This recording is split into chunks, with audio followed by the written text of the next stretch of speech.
Racikan Berita 1. Bismillahirrahmanirrahim. Assalamualaikum warahmatullahi wabarakatuh.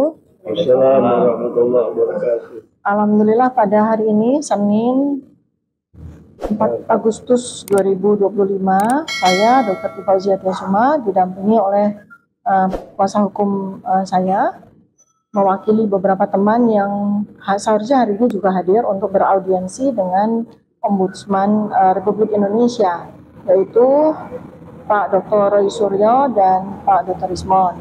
Alhamdulillah pada hari ini juga kami diterima oleh para komisioner beserta jajarannya dan terjadi sebuah diskusi yang sangat baik dan sangat positif selama kurang lebih 1 jam 25 menit.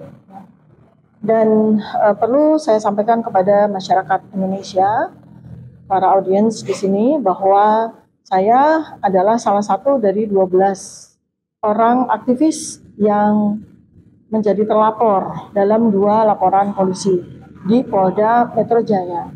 Dan Ombudsman adalah salah satu lembaga yang menjadi stakeholders yang bertugas untuk memberikan pengawasan kepada para lembaga-lembaga negara yang mendapatkan biayanya dari APBN.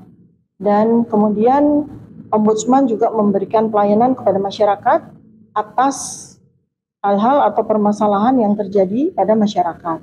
Salah satunya adalah hukum. Maka kami tadi juga berdiskusi dengan komisioner khusus untuk hukum, Pak Waka sendiri. Dan kemudian kami paparkan kronologinya, mengapa saya, Dr. Tifa, beserta dengan 11 aktivis yang lain itu menjadi terlapor.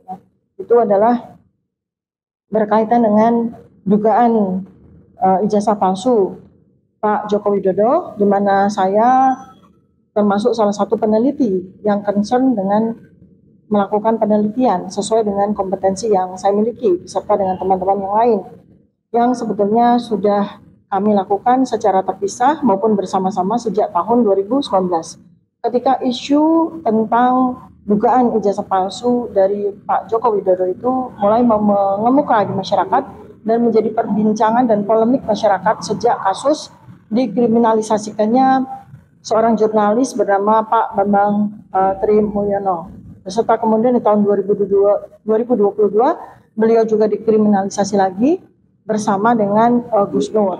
Ya. Nah saat ini di tahun 2025 ketika isu ijazah palsu ini kemudian meledak, yang berawal dari aduan masyarakat oleh TPUA, Tim Pembela Aktivis dan Ulama, tanggal 9 Desember 2024, kemudian dilanjutkan dengan proses observasi maupun audiensi untuk mendapatkan melakukan verifikasi terhadap ijazah tersebut kepada 2 institusi, yaitu kepada UGM dan kepada Pak Joko Widodo sendiri. Kepada UGM di tanggal 15 April 2025 dan kepada Pak Joko Widodo di tanggal 16 April 2025. Kedua peristiwa tersebut itu dilaporkan kepada polisi dan bersurat juga kepada UGM maupun kepada Pak Joko Widodo, sehingga di situ sama sekali tidak ada unsur pidana, tidak ada unsur kami berusaha untuk menghasut dan memberikan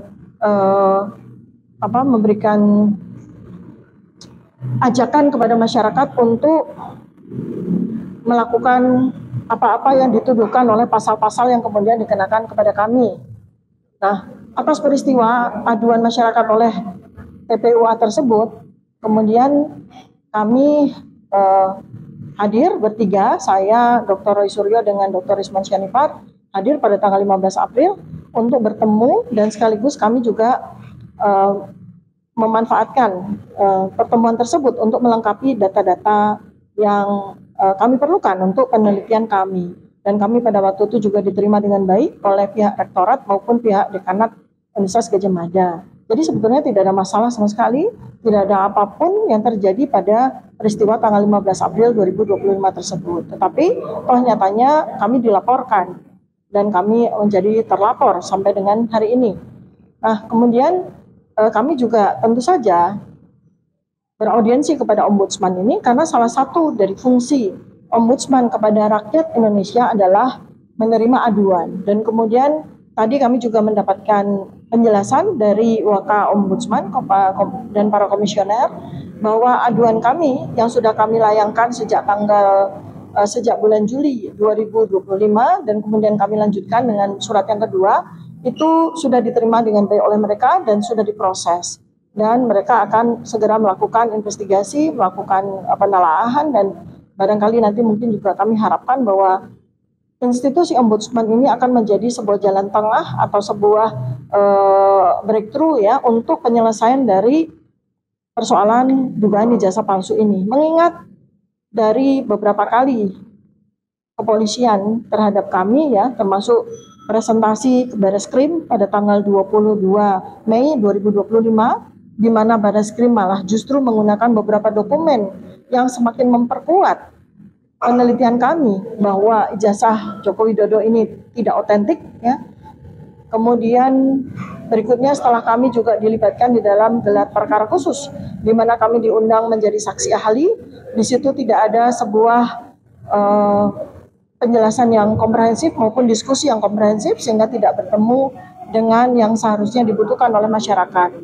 Maka kami ke Ombudsman, mudah-mudahan salah satu ikhtiar kami dengan kemudian audiensi dengan Ombudsman ini akan memberikan sebuah jalan untuk menuju kepada titik terang, yaitu kejelasan tentang ijazah Joko Widodo ya, di mana kami sampai dengan hari ini masih menunggu dari sisi penelitian yang kami lakukan, dan insya Allah sudah menjadi buku white paper yang ditulis oleh saya Dr. Tifa bersama Dr. Roy Suryo dan Dr. Rismon Sianipar sesuai dengan penelitian yang kami lakukan. Maka itulah jawaban kami secara ilmiah kepada masyarakat.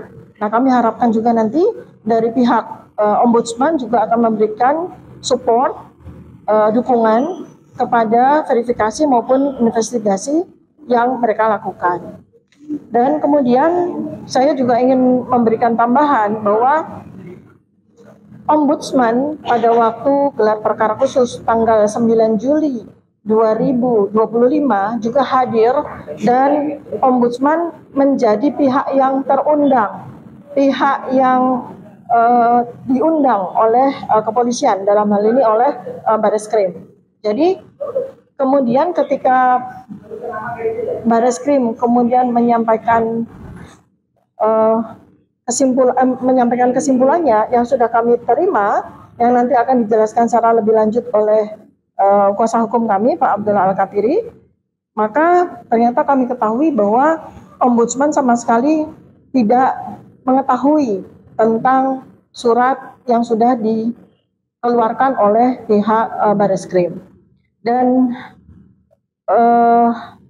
kami juga kemudian mengajukan laporan yang nanti akan secara jelas ya, laporan yang kami laporkan adalah kepolisian ya, kuasa hukum kami sudah mengajukan surat untuk melaporkan pihak kepolisian dan nanti akan ditindaklanjuti, dan penjelasan selanjutnya akan disampaikan oleh Pak Abdullah Al-Katiri. Nanti Pak Dr. Roy Suryo alhamdulillah sudah hadir, nanti akan memberikan tambahan. Silakan. Terima kasih. Ya, tadi saya bersama Dr. Tifa ya dan teman-teman. Alhamdulillah yang menerima itu langsung wakil ketua bersama komisioner. Ya, Waka langsung, dan beliau sangat kaget kalau sudah keluar surat yang menyatakan hasil gelar.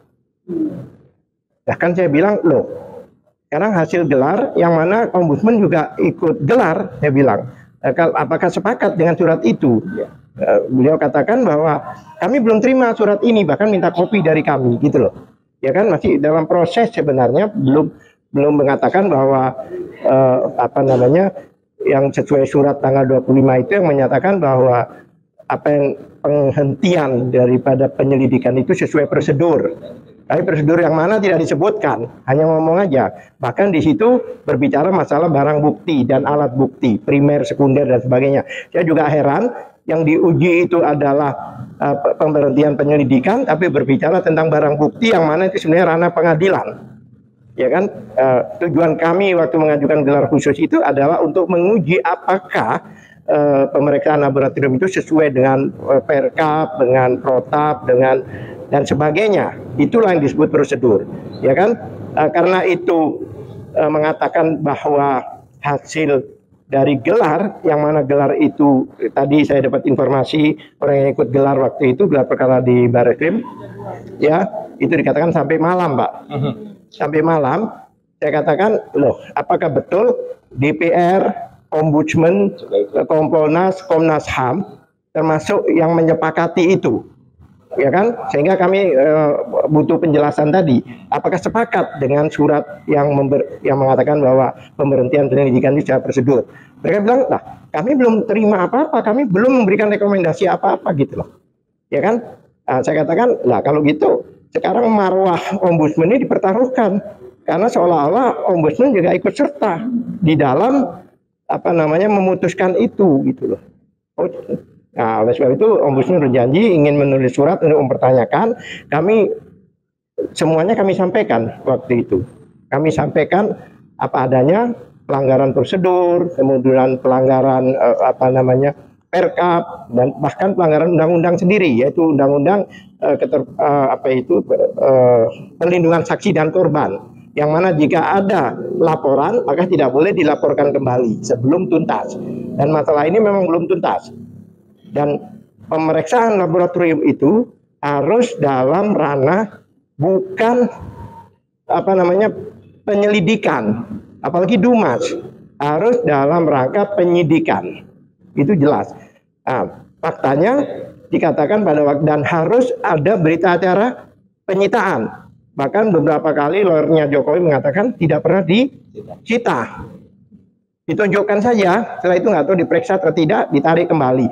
Itu sudah sangat melanggar karena berita acara pemeriksaan, kemudian harus ada laporan dan sebagainya, itu adalah wajib dikatakan dalam Perkap itu. Wajib itu di atasnya harus ya.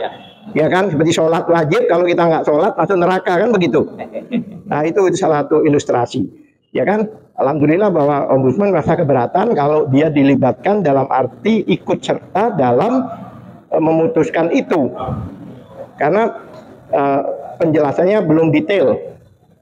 Tadi kami detailkan pelanggaran-pelanggaran tersebut, bahkan pelanggaran Undang-Undang Dasar 1945, yaitu pasal 28F, itu jelas.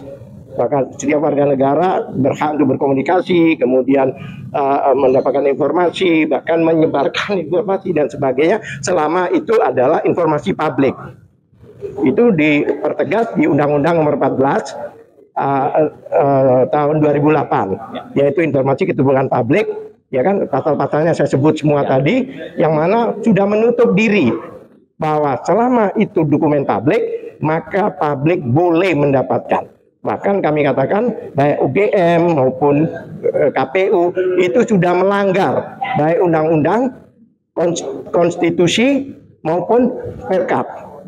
Perkap itu kan peraturan Kapolri, kalau di kementerian peraturan menteri.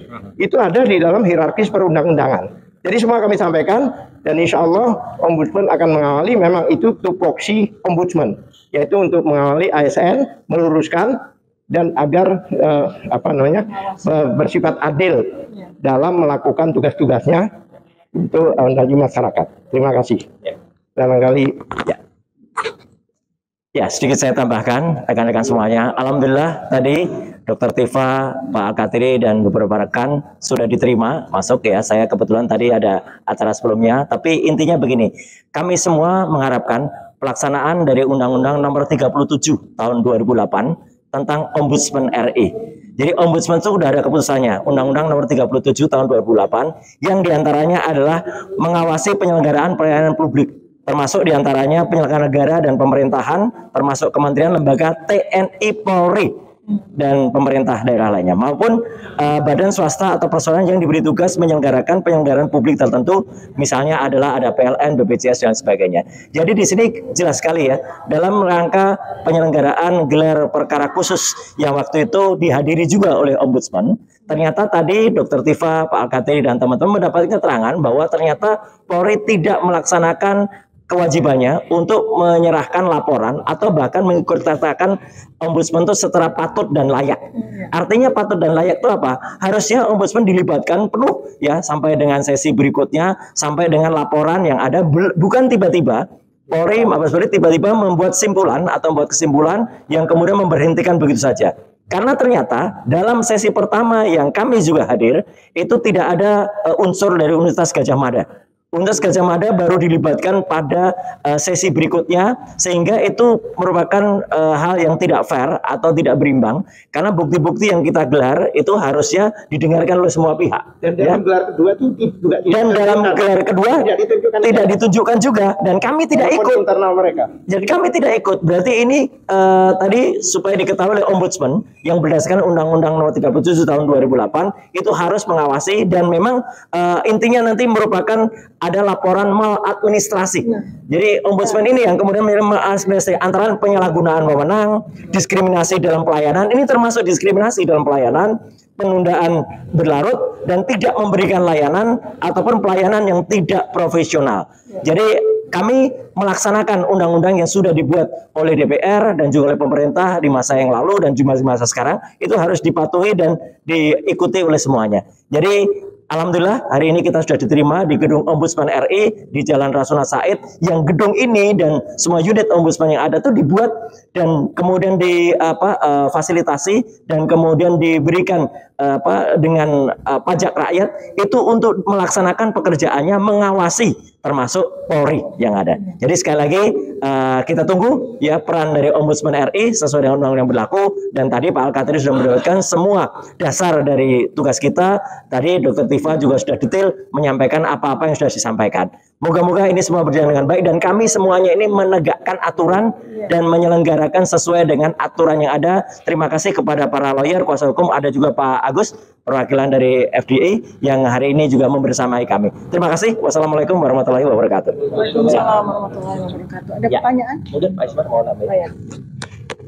Assalamualaikum warahmatullahi wabarakatuh. Saya tambahkan sedikit mungkin bahwa intinya kita tidak diam. Kita akan terus berjuang sampai kapanpun demi tegaknya hukum, demi marwah bangsa Indonesia tetap dikenal sebagai negara hukum.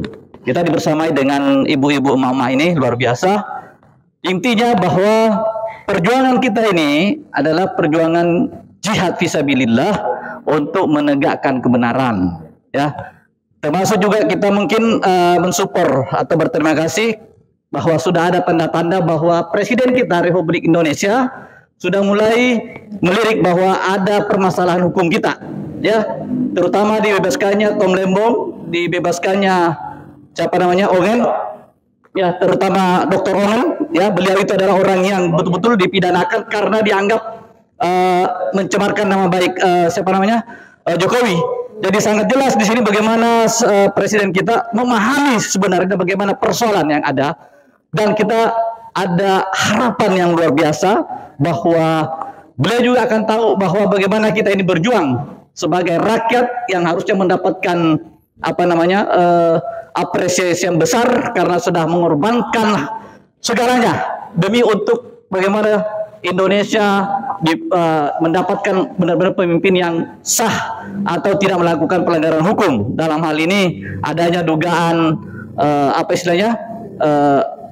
Presiden kita Presiden ke-7 itu diindikasikan menggunakan ijazah palsu, ya.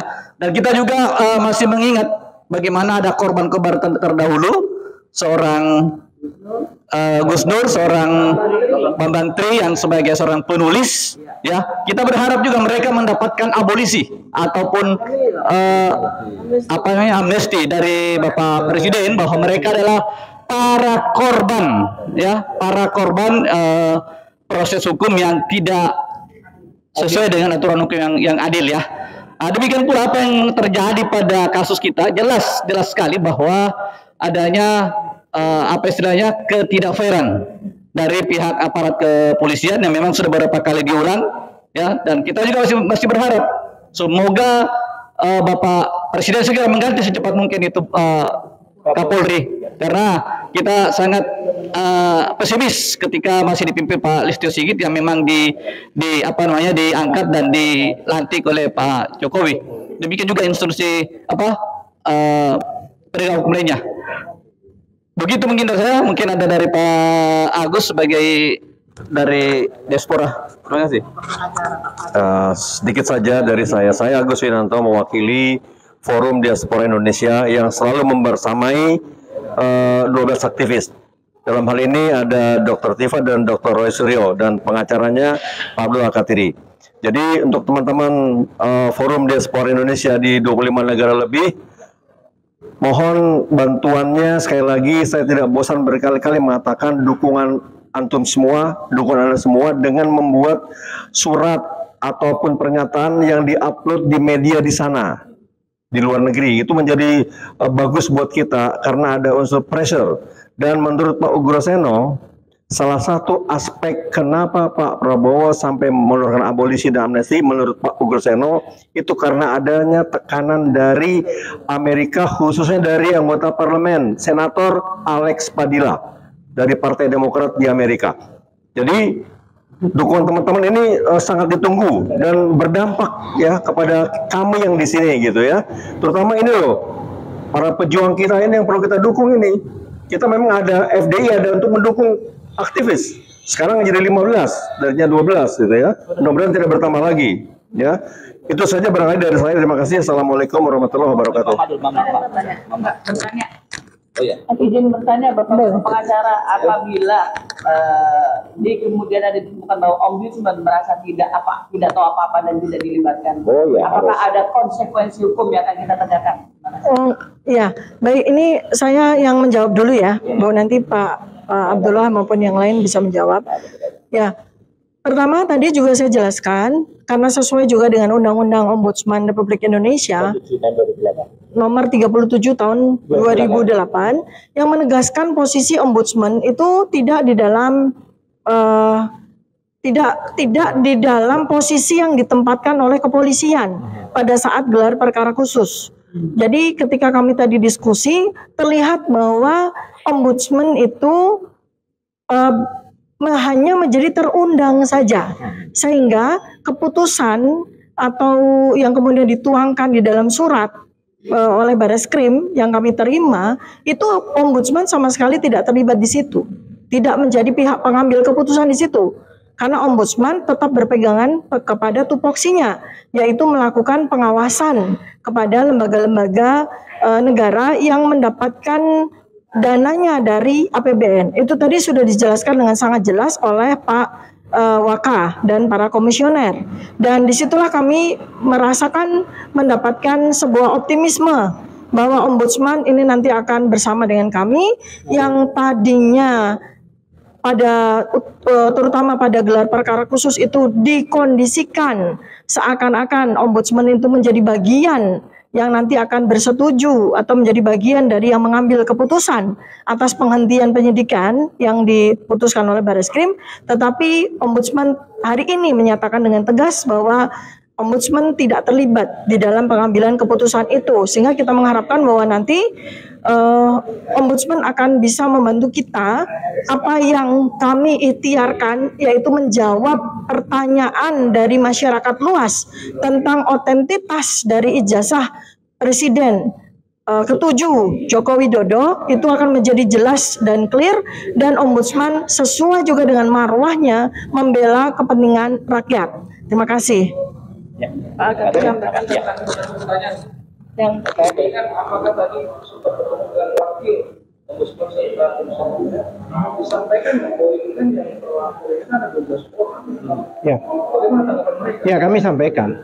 Jadi kami ini kan bukan mewakili Dr. Tifa aja dalam hal ini, walaupun kami sebagai pengacara Dr. Tifa, ya kan, semuanya. Bahkan kami berjelaskan bahwa masalah YouTuber itu kan ditarik-tarik karena itu kan delay aduan. Kalau delay aduan itu nggak bisa dikembangkan. Contohnya ada orang melaporkan mungkin suami istri perselingkuhan, terus dihubungkan dengan orang mencuri sepeda gitu, nggak ada hubungan, nggak nyambung gitu loh. Oleh sebab itu yang saya curiga dari awal ya kan, dugaan saya kenapa dijadikan satu ya kan, itu nanti dipilah-pilah kayak ngopio arisan mana nanti pasal yang keluar ya kan. Dan saya melihat ada dugaan, bahwa itu yang masalah ijazah itu akan ditarik, yang diajukan adalah yang lain-lain seperti itu. Buktinya apa? Buktinya pasal 28 ayat 3 yang masalah kebohongan di bidang surat itu kan di drop, nggak ada lagi, ya kan? Tidak ada lagi, kan di drop. Oleh itu dengan berhubung digabungnya ini, maka saya katakan bahwa ini nampaknya akan ada Bambang Tri jilid 2 menurut saya, yang mana yang dimasalahkan ijazah, tapi yang dimasalahkan adalah mubahalah, yaitu yang dimasalahkan adalah penodaan agama. Saya khawatir begitu. Jadi nanti kan pihak dari kepolisian akan seolah-olah menyidik ini, dan yang pasal-pasal yang diajukan pasal-pasal yang kemungkinan buktinya bukan ijazah. Kayaknya begitu. Buktinya apa? Laporan 3 laporan itu tidak ada perbuatan melawan hukumnya. Tidak ada itu. Tapi dipaksakan. Biasanya kalau memang tidak ada perbuatan melawan hukum itu harus ditolak. Karena apa? Pada waktu pemeriksaan Dr. Tifa waktu itu saya dampingi, saya bilang ini statusnya apa? Penyelidikan dulu. Kalau penyelidikan itu adalah untuk menemukan tindak pidananya. Saya bilang sama penyidik, kalau demikian kami yang jelasin dulu. Apa tindak pidana apa yang dilakukan oleh dia? Nggak bisa jawab. Ya sudah, dia nggak mau diperiksa. Lah, ombudsman ini nanti sesuai fungsi tupoksinya, ya kan, dia akan mempertanyakan semua apa-apa yang kami sampaikan tadi. Itu akan dipertanyakan, dan nantinya karena mekanisme dari ombudsman itu kita akan mendapatkan tembusan. Jadi semacam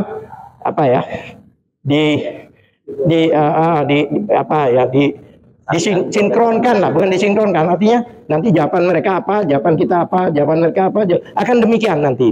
Itu konsep ombudsman. Dan satu hal lagi tadi ditanyakan oleh ombudsman, bahwa salah satu ketentuan dari ombudsman, pelaporan ke ombudsman itu harus ada laporan internal lebih dulu. Kami bilang kami sudah lampirkan, yaitu kami sudah mengadukan pengaduan, bukan laporan, ke Irwasum. Dan itu sudah kami tahu persis, yaitu proses prosedur seperti ini.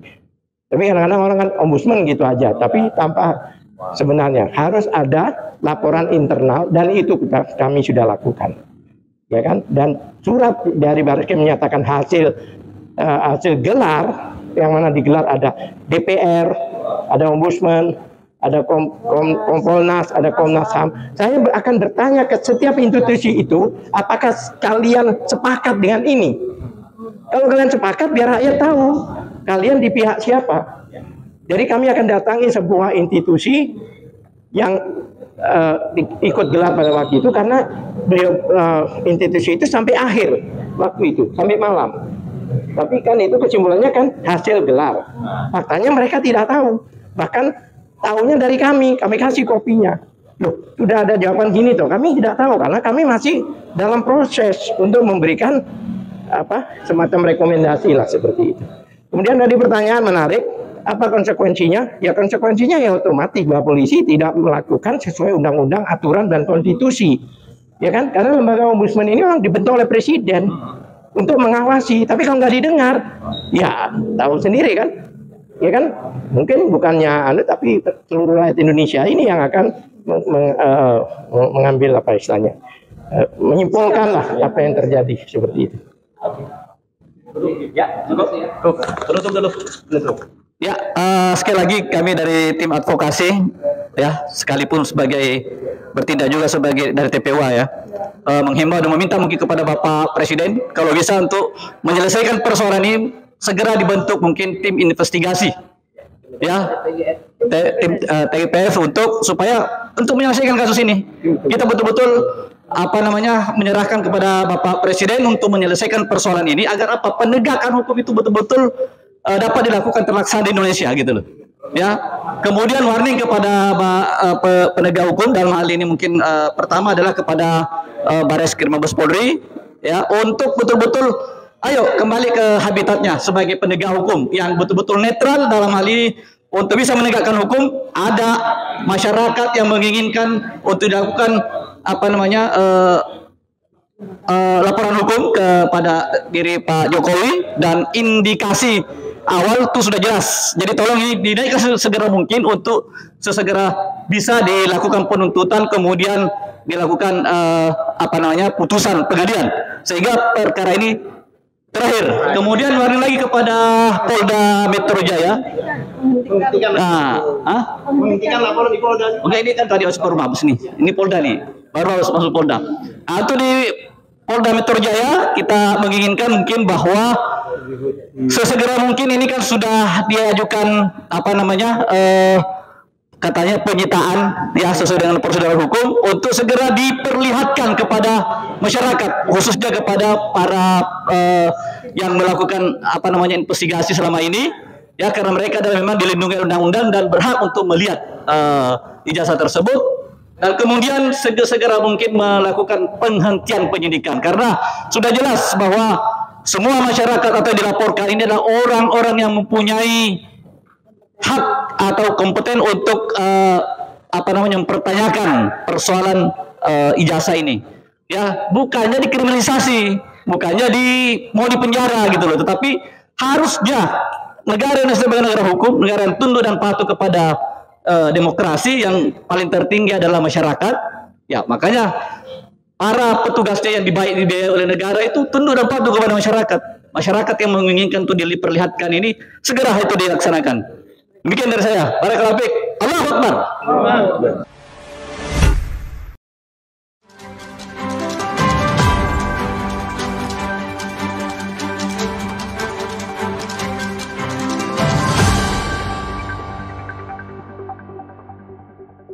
Racikan Berita 1.